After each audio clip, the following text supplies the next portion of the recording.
From Denver, Colorado, it's the July 21, 2025 podcast episode of This Week in College Viability. Hi, everybody. Gary Stocker back behind the microphone this week. Vague layoffs. There's a big layoff announcement we're going to talk about. Very vague. We got a merger we're going to talk about up in South Dakota. The Maine university system approves an accelerated degree program. Interesting the way they couch this.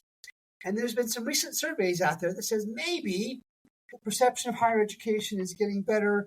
We're going to say that maybe the data isn't quite what it seems to be. And of course, we have much, much more. Let's start off with layoffs and cutbacks.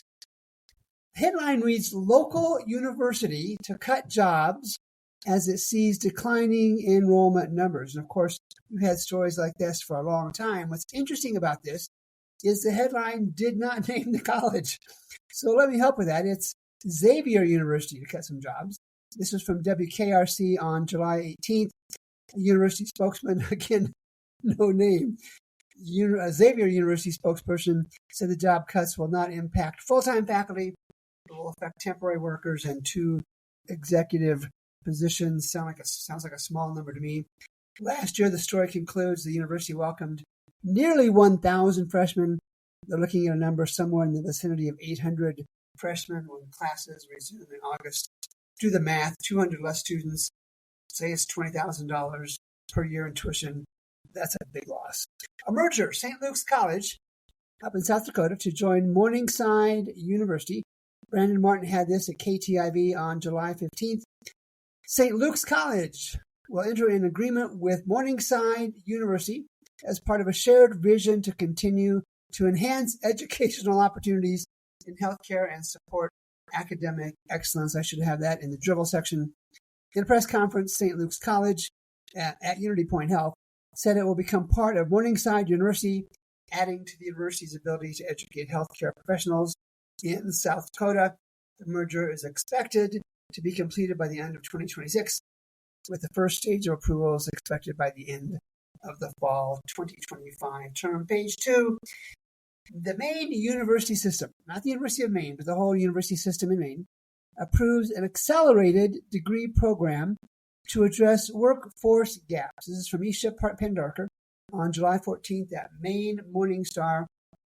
The University of Maine system, the story reads, will seek approval to add 90 credit-hour bachelor's degree programs in public administration, business management, and psychology, online and at campuses in 4 their locations. Here is what is the higher education tiptoe and tap dance at the University of Maine system. This concept has been in development for more than a year, with universities putting forth proposals for these accelerated programs. Here's the tiptoe. The programs will be limited to adult learners who have prior college credit but have been out of higher education for at least 2 years. So, all right, credit for trying something. This kind of 3-year program is all the rage in Great Britain. I think I just saw a story this morning about an increasing number of American college students going to college in England because it's a 3-year program and costs a lot less. But what I don't see here in this story, what I don't see are any quotes of praise or excitement from the faculty at the University of Maine system. I'm guessing that the very tight restrictions, adult learners who have prior college credit but have been out of higher education for at least 2 years, is what the administration had to yield to get the faculty to at least not protest the 3-year degree program. Of course, I'll keep an eye on that in the coming weeks and months as well. Page 3, Brandon Bastide is posts a lot. And he talks about in the data that we mentioned in the lead, that the perception of colleges was up about 6% in the most recent survey. And he said, in further dissecting the data, it's important to understand what is and what is not driving the overall rating. For those who are, from the survey, for those who are confident in higher ed, here were the biggest positive movers year after year in the survey. Again, these are folks who are confident in higher education. U.S. colleges are some of the best in the world, jumped from 7% to 14%. All right, we'll give them the double on that. Universities are at the forefront Universities are at the forefront of innovation, that's a quote, jumped from 5% up to 12%. But also among those who are confident in the higher education industry, the following items went down year over year. In other words, these are definitely not the drivers of increased confidence. Again, this is from Brandon Bastide. Those three items are, when quoted as good professors, instructors, and administrators in American higher education, the number dropped from 7% to a measly 4%. So do you have good professors, instructors, and administrators? Down to 4%. That's a low number. The second one, need a degree to get better jobs and make more money, dropped from 17% to 11%.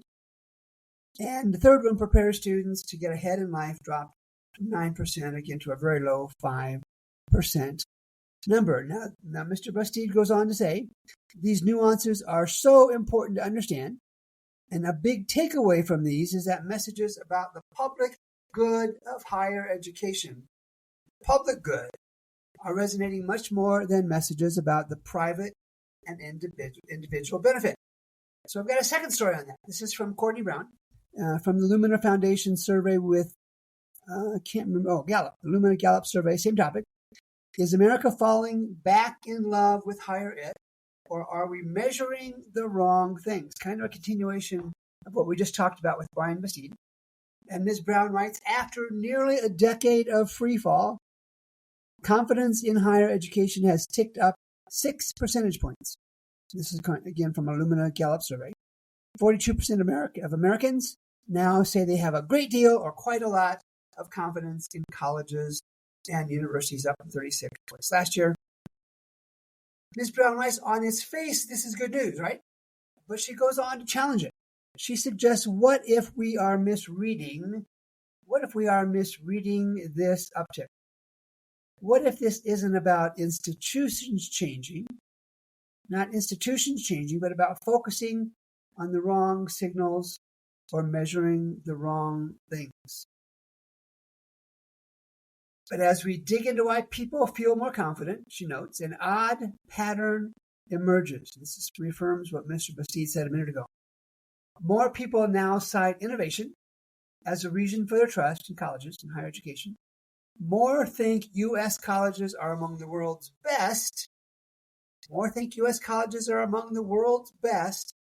But few mention that higher education leads to better opportunities for graduates. And she makes the comment, that's odd. She goes on to write, it suggests a shift from outcomes to optics, from what a college does for me, individual level, or what college symbolizes at the big picture level. Could it be, she writes, that higher education is regaining symbolic status without a clear focus on individual outcomes? You heard me talk many times about graduation rates. She notes that belief in higher education is shaped by personal experience. People with a degree, Ms. Brown says, are far more likely to be confident in higher education. Those without a degree, less so. That makes sense. It's not necessarily because they reject the value of education. It's because they haven't experienced it working for them. So for those colleges who are inclined to take this 6-point bump and to shout from the college mountaintops, I guess that's appropriate from out here in Denver, to shout from the college mountaintops that higher education has turned things around, Courtney Brown from the Lumina Foundation says, not so fast. This polling shows some possible gains in industry, but nothing for individual colleges. You can't even graduate half of their students in 4 years. Page 4, spin, Guilford College. The headline reads, from Matt Hartman, does some really good work at the Assembly NC on July 15th. Guilford College raised $6 million. Matt's headline reads, it may not be enough. The subheading reads, the school exceeded its fundraising goal, but declining enrollment means it still hasn't met its revenue targets. All right. Acting President Gene Parvin Bordowich. And you've heard me say before, one of the most significant leading indicators of a college in trouble is counting the number of leaders who have acting or interim in front of their titles. Acting President Gene Parvin Bordowich announcement earlier in the week that Guilford had exceeded its goal of raising $5 million. It had more than doubled the number of donors from the previous year, from 900 to a little over 2,000. The school also surpassed its goal of cutting its budget by $3 million. Now, keep in mind, this is the college saying this. Communications director at Guilford, Robert Bell, told the Assembly and Matt that Guilford reduced its 2025 fiscal year expenses by $4.1 million compared to the previous year. Okay, let's break this down. All right, the number of individual donors went from 900 to 2,000. What was the average donation? Was it $5 just to get another name on the list? What was the median donation? What was the median value of all those donations? If there were mostly $5, $10, $20 donations, was that part of what Guilford wanted to do just to get the count up of donors as a public relations gimmick? I'd love to see the fundraising letters. Even $5 helps. You've seen that before. And how can a college announce a $4 million reduction in expenses still in the fiscal year, although it just ended, I understand, without having the benefit of an audited financial statement? This is one-sided, college-sided speculation, and it may indeed be close, but they're taking way too much poetic financial license with that kind of number. And still, the college has not achieved its third goal, which was generating $3 million in new revenue. And they say it takes time. All right, that's fine. So let me ask this. Is Guilford College a charity, or is it a business? If a business cannot generate positive net cash from operations, it will eventually go out of business, no matter how many donors, how many $5 or $5,000 donors are out there. And to their credit, Dr. Bordowich, I presume, and other school leaders acknowledge that further changes are necessary to ensure Guilford's survival. Well, good for them. Thanks for doing that. Credit them for honesty and transparency. And as Matt and the Assembly reported just a couple months ago, Guilford's creditor, the Southern Association of Colleges and Schools, Commission on Colleges, placed the school on probation in December of 2023 for financial reasons. The school has already technically defaulted on 2 outstanding bond agreements, which require some specific financial parameters. They're just not meeting those. Same topic, different details. And Guilford is a Quaker college. That is mentioned in the article, and Matt Hartman's article as well. And it's a college dedicated to Quaker practices. They're pretty upfront about that. So stipulated. That's fine. There are too many colleges. You've heard me say this many times. Too many colleges and not enough students willing to pay even ridiculously discounted tuition. Why does this college, watching its last dollars circle the financial drain year after year, continue to think it needs to exist? There are plenty of colleges to take these students. Will they have the same Quaker focus? Probably not. Does it matter? No, that's not a question for me to answer, but it's a fair question to ask. And if colleges like Guilford and many, many, many others, if they really want to prioritize the efficient and effective education of their students, help them find a college. Help them find a college with the financial resources to provide a quality education. And yes, I am fully aware that job losses will result, and that's not good. But higher education is in a consolidating market. You don't need me to tell you that. You don't need me to know that. There will be college closures. There will be job losses. So let's do a wrap with sticking on this same focus on a college and focus on students at that college. The many, many colleges with dire financial challenges have every right to try and stay open. However, that very act of self-preservation at any cost, at any delay, has a negative impact on their students.